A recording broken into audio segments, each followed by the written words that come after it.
know that I used to run the NHS in England for a few years, but I'm now in recovery. And I was the permanent secretary to the Department of Health, so head of for the UK, but I was chief executive of the NHS for England. Is how it worked. Since then, I've essentially worked in Africa. I am a member of the House of Lords, so I spend a bit of time in the House of Lords, but I basically have been working in low and middle income countries. So I'm a little bit out of touch with England. The reason I got involved was because a man called Simon Wesley, whom I suspect many of you know as the president of the Royal College, twisted my arm to say, Nigel, come and do a beds review for me. He did it at a party. What was worse, it was my party. But he managed to persuade me. I said I wouldn't do a beds review, and I wouldn't do it by myself. I think the process here is quite an important point in terms of thinking, and I'll say a little bit about that. So if that's the sort of starting point, so he asked me if I would do this, and he said, people who know Simon know that he's the first academic to be president of the Royal College, so he doesn't have beds. And he said everyone was telling him when he arrived that the big issue was acute admissions, and therefore he felt particularly strongly, because he wasn't involved, that he needed to try and address it. So this was the big presenting issue, not the only issue in mental health. The bigger issue, I suspect, in mental health in the UK is children and young people. It's mental health. That's the real area where I think there's real crisis. We weren't dealing with that. We were dealing with acute inpatient psychiatric care for adults. We were trying to focus very much on that. And of course, we weren't focusing on beds. We were focusing on services and needs for people. So that's where we came from. And I think there are sort of 5 points I just make at the beginning, which we'll go through as we run through these slides fairly quickly. The first one is, in England, we now have what we call parity of esteem. And this is parity of esteem between physical and mental health. I think this is a huge issue. And I say this as an outsider, I'm not a mental health specialist, as you obviously know.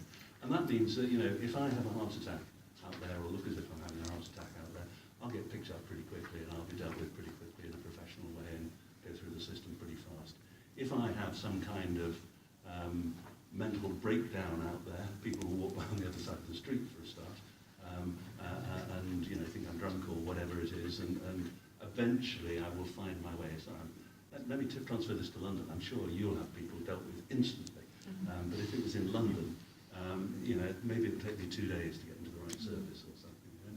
Something of that sort. That's not parity of esteem. Parity of esteem is that if you are seriously mentally ill, you should expect the same standards as if you are seriously physically ill. Basic human right, you might say.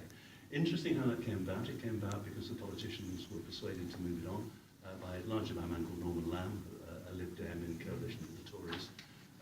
But it also came about through a climate that I think is there in the UK, and that probably has happened in the last 3, 4, 5 years, is so many people standing up and talking about their mental health problems, right across the spectrum.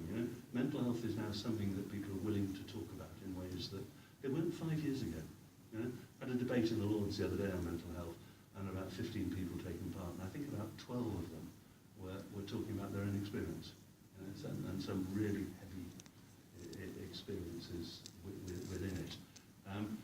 So that's moved on, and it's footballers, and it's Joe Brand, and it's all kinds of Stephen Fry and all these sort of people. And then I don't know, I appreciate you're probably all Republicans in the room, but about the royal family, but the young royals have taken this up as their issue. So, and that's powerful, actually, really powerful, because they do have a lot of leverage. So that's all helped change the climate, which isn't good yet, and parity of esteem is a journey, but the mark's down. And the Royal College offered to do this in the 4 countries of the UK, and the Scots and the Welsh didn't want to do it. So we actually looked at England and at Northern Ireland, and we can go into that particular devolution for whatever reason. But in England we have parity of esteem, or a policy of parity of esteem, that's the truth of it. Northern Ireland they don't. But it is a very powerful lever, and whatever your Royal Commission or wherever else you're going to go with addressing this, I suggest that's a really serious target, because that then starts to be something that's a building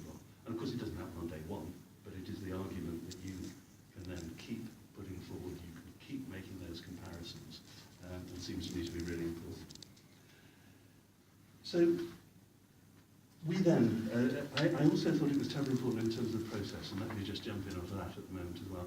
I wasn't going to do this. You know, each of you could spend half an hour and you could write down the solutions to your problem here today, couldn't you? I'm sure you could, and they're probably all overlap. But that's not the point. The point isn't trying to find the solution, because actually you'll be able to find it. The point is to get the energy and the momentum and the buy-in and the movement that will actually allow that solution to start to be implemented. And that's why I was very keen that we built up a process which had 15 people around the table, the commission, quite equal numbers of men and women as it happens, same number of people from minority ethnic communities in proportion as it is in the country as a whole. Though these weren't all done on a tick box basis, quite like that. You know, quite a lot of patients and carers, 3 psychiatrists, nurse, and so on. So, you know, quite a broad-based group. And we also had a number of reference groups that we worked with as well. So that probably this review involved 30, 40 people, but half of them were patients, actually, as it happens, because we had patients groups.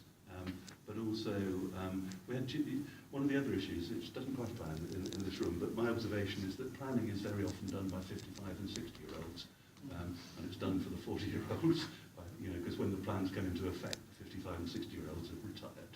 You know, and there's a great thing about, and I'm speaking to somebody who's over 60, and excuse me if I'm stirring anything I shouldn't be stirring, but you know, I'm over 60, and there's a place for us because of our experience within the system, but we've got to get the young people in as well.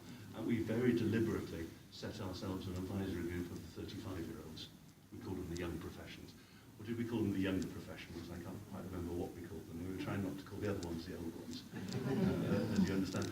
But there's something in that process, because actually the answers, you know the answers, and actually they have to be created by people, and then you have to build that momentum and get the energy. So that when I clear off, because I'm nothing to do with this now, we are going to look at it again.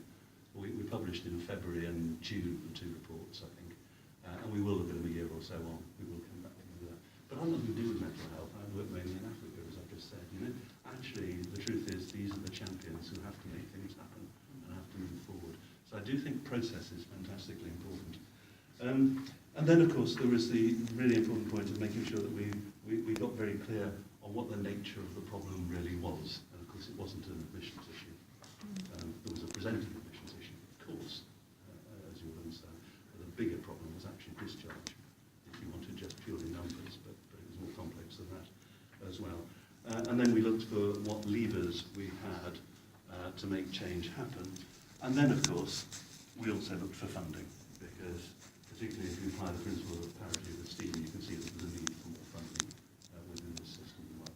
So that's the sort of, that's what I'm going to go through slightly, you know, just a little bit more detail now as I just run through this, and then throw it over for discussion. Does that seem on the point? Sounds great. Yeah, good. Okay. So set up, we have terms of reference, you can see that. Really quite narrow. Purpose and value of inpatient services, part of the wider system. We were actually wanting to say that there is a value to inpatient services. We weren't actually trying to say, get rid of them altogether and move time into the community. Make recommendations for improvements and propose an implementation plan for adults only. We had this methodology, the senior advisory board, and that was what we called them, the early career professionals. They were docs, psychiatrists, nurses, and one other group I can't remember. We had a call for evidence, and we surveyed adult wards in both countries, and we made a number of service visits. So, you know, quite quick process actually, but you know, thought through, worked out. That was our starting point, with Steve, as I've already said. Can't see that much of that, but you can see beds have been going down for years. We have longer lengths of stay than you know, according to the figures that Robin showed me, quite substantially longer, but they've been going down. And we have a hopelessly complex service. This is Devon, I think. This was just put in to actually demonstrate that the patient may be getting a whole range of services that may be funded, in our case, by 3 different funders. I don't know, obviously, this may be just purely local for us, but they could be funded by the GP system locally. They could be funded by the local authority locally, or they could be funded by NHS England if there are more specialist services. So we have a whole, so you see CCG, that's primary care, this is NHS England, this is public health funded as well actually. So we have a whole range of different funders and we have a whole range of different providers, and that's just a hopelessly complex system. Now, I'm not suggesting that you bang it all together again, but actually, how do you make that system work? It gets in the way, and it leads to the problem that we very clear, that's our headline finding, civilian access is inadequate and in some cases potentially dangerous. I guess I could write this from New Zealand from what you've just told me, and there are major problems in providing alternative care and treatment in the community.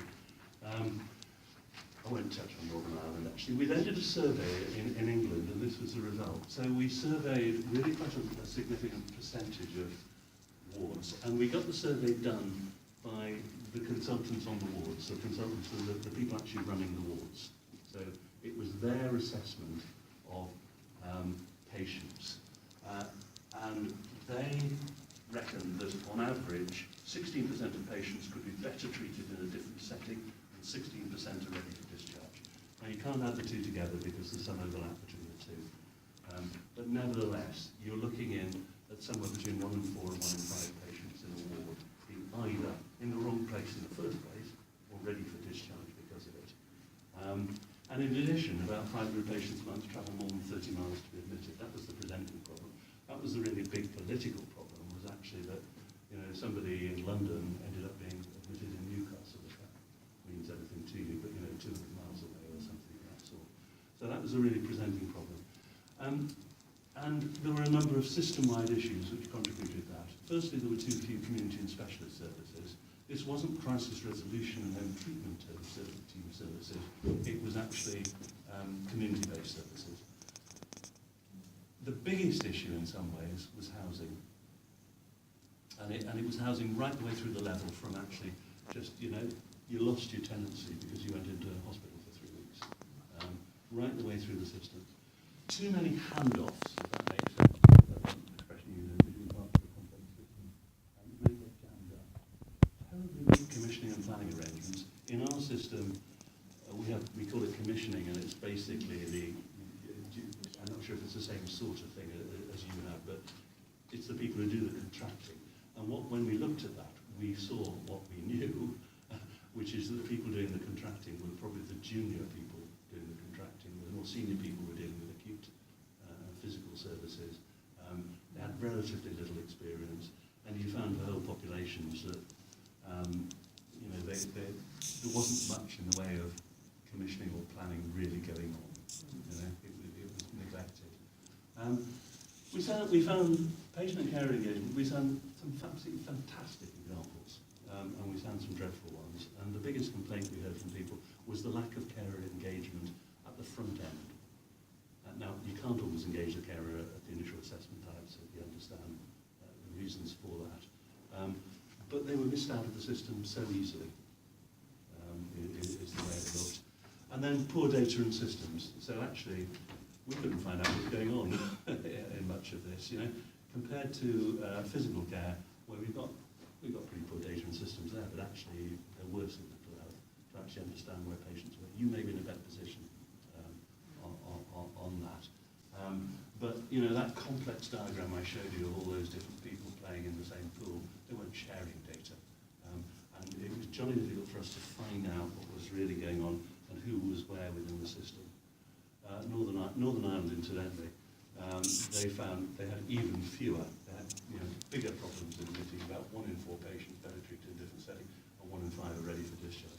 And that was a 100% survey, because Northern Ireland's half your size, and we actually surveyed every ward there. But let's miss that out. So we thought about levers. Let me go back actually just a moment, because what we found, and I can't remember if it's quite in this slide set or not, was that throughout the system people were in the wrong place. So and they failed upwards, or they failed completely. So people either weren't in the system at all, and should have been in the system, or they were in an acute ward when they could have been looked after in a community, or they were being looked after by a home treatment and community team when maybe they could be looked after by somebody else, or maybe they were being looked after by somebody else when they should have been looked after in primary care. You know, So it was all up to the system, which actually is a problem in quality, as you know, but it's also a problem in finance. Or they weren't in the system at all, and they weren't getting care. And that would explain one of our later recommendations. So we recommended you needed some levers, and we had our experience with targets in the UK, and we actually have a NHS constitution. I don't know if you have a NHS constitution, which actually says what patients should expect of the NHS. And within it, it's actually got, essentially, a guarantee that if you go into an accident emergency department, you will be treated and discharged or admitted within 4 hours. And the target to do that nationally is 95%. And that's actually, the expectation. But it doesn't, of course, apply to mental health in the same way, because it applies to mental health patients who end up in the A&E department, but it doesn't apply to mental health patients who end up in the police station or in some other place within the system. And we said, well, you should have the same thing in the NHS constitution. And our observation of these sort of targets is that when you introduce them, they change the dynamic. They then may be a problem later on, but they change the dynamic because actually they make it the system's problem, not your problem. With the A&E one, which I knew well, you all know hospitals much better than I do. But do you remember when A&E departments were the worst place in the hospital? They were clogged up, and their big problem was they couldn't get the wards to take them seriously, to take people from them, and so on. And they were just the sump where everyone ended up, including quite a lot of your patients. That changed in England when we introduced that 4-hour waiting time, because we made it the chief executive's responsibility to make sure the A&E department was working, not the poor consultants and doctors and nurses in the A&E department. They were trying anyway. But actually, when you make it a hospital problem, and there's something to be said for, we argued quite long and hard about whether we wanted this or not, but we actually decided almost a symbolic thing of actually saying there should be the same sort of target. We make it for maximum 4 hours wait for admission to acute psychiatric ward or acceptance for home-based treatment following assessment. We know it's not quite the same thing, but you can get some tightness around that to make it a system problem. And we said get rid of non-specialist treatment by October 2017. Interestingly, the Department of Health has come back and said they're going to do that by October 2020. They've accepted that. That means they won't start doing it until September 2019. So it's going to be a rush anyway. Why don't they do it now? Because the 500 patients isn't actually all that many. It's actually significant, but it's not actually all that many. And a number of hospitals did get rid of them fairly quickly. Comparative costs, and big issue here, which we wanted to draw out, is huge risks, of course, about taking people out of hospital. And we must be careful that we're not just trying to take people out of hospital because of these relative costs. And there will be a move to do that. Although there is, of course, a bonus if you do take people out of hospital, because actually you do secure funding for other types of services. But we are aware, as I think I saw something from you, but well, in fact, I just saw it on that briefing there, we're aware that where the suicide risk has shifted to in the UK, or sorry, in England, is broadly from inside hospital to being in the care of crisis resolution and home treatment teams. That's where the biggest suicide risk now sits, partly because of the changes in recent years. So we have to be very careful that we're not just operating a financial issue here, and to play that out. We actually say that the point I made earlier is that people right throughout the system were in the wrong place. Significant numbers were in the wrong place. We say that they actually need to go through that and get the data for that, because nobody had that data. We had lots of individual snap surveys which actually showed where people were in the system, but we did not systematically on a day-by-day basis know where people were in the system. The local health board or your equivalent or whatever, maybe had 500 people in care in some way, but actually people didn't know exactly where they were and how that related to diagnosis and so on. This was the point about the complex system, that actually, wherever possible, simplify structures, share information, find innovative ways to share resources and deliver services. In Northern Ireland, 2.5 million 1.75 million population, but 5 sets of mental health services based on traditional areas. And you can imagine Northern Ireland politics has got a sharper edge, if I can put it like that, than in other parts of the country. And people want their local service, even if it's poor, or they went to Mrs. Poor, you know. And so sometimes you have to work across boundaries, but at least there are ways you can try and work across boundaries. Maybe having the same management across them, maybe making sure you share information, simplifying structures. We found that some mental health providers had something like 20 different commissioners buying from them, all on slightly different bases. So we said, why don't you have a lead commissioner? Why don't you have one person who's the person who deals with that particular service on behalf of the others? And that way you might get some sensible quality of thinking and planning. We also thought maybe you should have lead providers.